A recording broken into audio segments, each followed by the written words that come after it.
Segala puji kita panjatkan bagi Allah Jalla Jalaluh.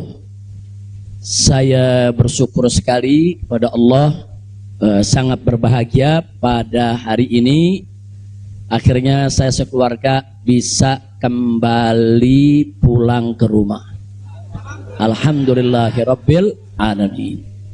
Yang pertama ingin saya sampaikan di sini, saya sekeluarga selama tinggal di kota suci Makkah tidak ada kesulitan apapun.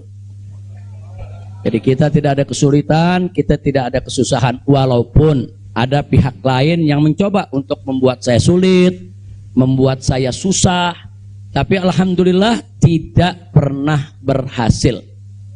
Wa yamkuruna wa yamkurullah wallahu khairul makirin. Jadi kalau saya malu sekali kalau saya harus katakan, oh di Mekah ini susah, kita diasingkan, kita dijauhkan. Enggak. Di Mekah nikmat, baladan aminan mubarakat. Kita mendapatkan kenikmatan di Mekah luar biasa.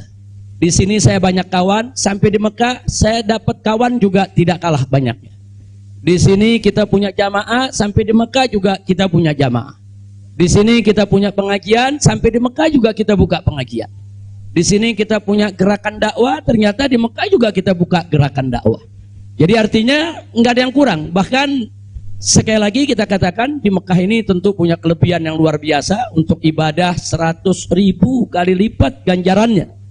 Sebetulnya kalau ingat 100.000 kali lipat kayaknya nggak mau pulang ya. Habib 100.000 kali lipat, begitu sampai Tamburan satu lagi nilainya. Nah, di Petamburan nilainya 1, kalau di Mekah nilainya 100.000. Laulal wajibat dakwiyah, kalau tidak ada kewajiban dakwah di negeri ini, saya tidak akan tinggalkan Mekah.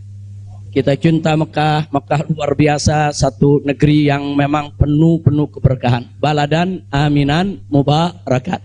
Jadi sekali lagi, selama kita di Mekah, alhamdulillah. Kalaupun ada sedikit tantangan-tantangan, sedikit kesulitan-kesulitan, tapi semua itu bisa atasi dengan mudah ya ikhwan. Nah baiklah. Kemudian yang perlu saya sampaikan juga ya ikhwan, di tempat ini kenapa muncul aneka ragam isyaat, yaitu isu-isu, gosip, rumor dan lain sebagainya. Katanya saya mau ditangkap lah, mau dideportasi lah, kemudian juga overstay lah dan seterusnya. Jadi yang ingin saya sampaikan di sini, ya saya memang overstay pada awalnya. Jadi sebulan sebelum visa saya habis, saya waktu itu mendapat pencekalan, tidak boleh pulang.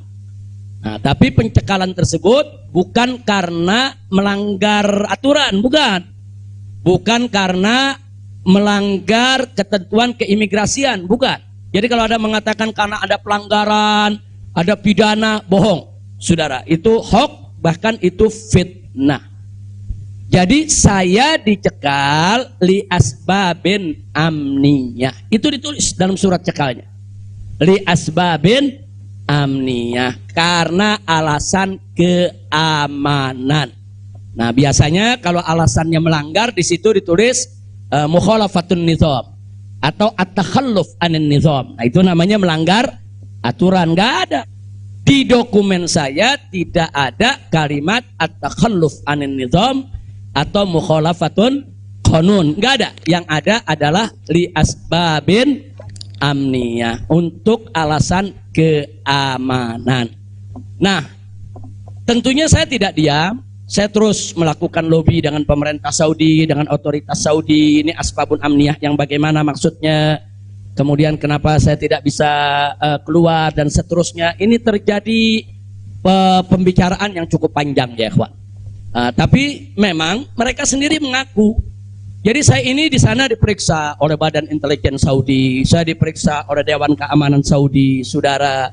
Nah, belakangan, saudara, kenapa saya diperiksa? Mereka mendapatkan laporan sampah dari negeri ini ya. Jadi mereka bilang ini zubalah. Nahnu nafsul alal maklumat kadzibah.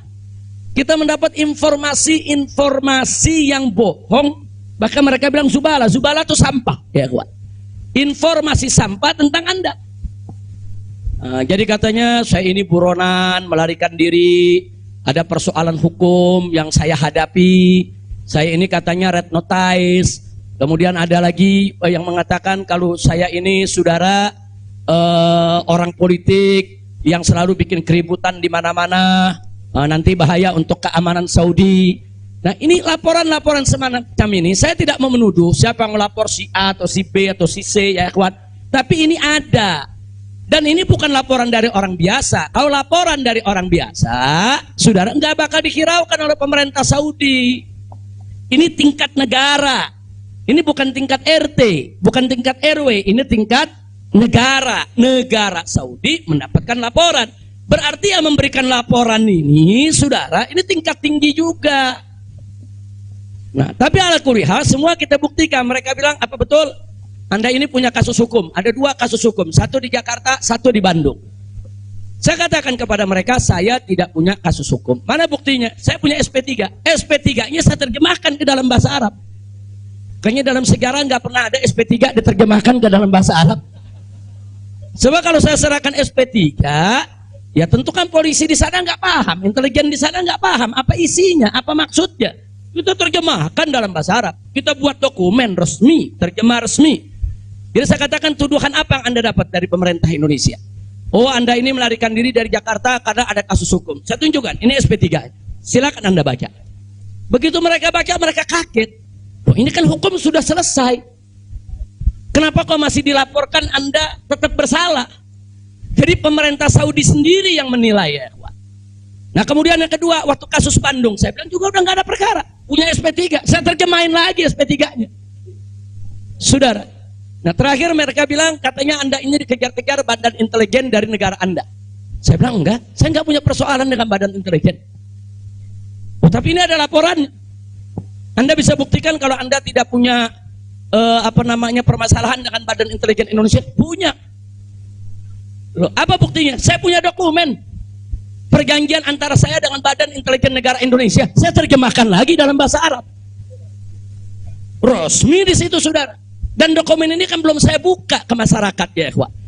Saya pikir nggak ada perlunya saya buka, ya ikhwan, kecuali kalau darurat saya tunjukkan. Mereka kaget loh.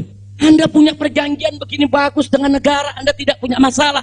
Kok dilaporkan macam-macam? Nah, ini yang jadi persoalan, ya ikhwan. Ala kulli hal, singkat cerita, kalau saya cerita terlalu panjang, saudara, akhirnya pemerintah Saudi ini, otoritas yang berwenang di bidang ini, mereka justru akhirnya minta maaf. Mereka bilang, nahnu natawarrat, nahnu ghaltan, kami salah, kami sudah melewati batas wewenang yang kami punya. Kami minta maaf karena memang ini kesalahan dari informasi yang kami terima. Nah, jadi supaya Anda tahu, akhirnya mereka tidak mengganggu kita sama sekali. Nah, bahkan terakhir bukan lagi persoalan bayang safar, jangan kita deportasi. Saya ditawarkan, Habib, Anda mau pulang besok ke Indonesia atau Anda mau tinggal di sini selamanya? Silakan. Maka itu pada malam Ahad, Sabtu malam Ahad, sebelum saya pulang, saya ke Riyadh, saya diundang resmi ke Riyadh. Saya diundang resmi ke Riyadh, saya ketemu petinggi di sana, ya kawan. Mereka tawarkan, mau tinggal di sini, kita berikan igoma, kita berikan izin tinggal, masuk umur hidup pun boleh. Silakan Anda memutuskan. Enggak, saya enggak punya persoalan sama pemerintah Saudi, ya kawan. Jadi bohong kalau ada yang bilang saya punya persoalan. Jadi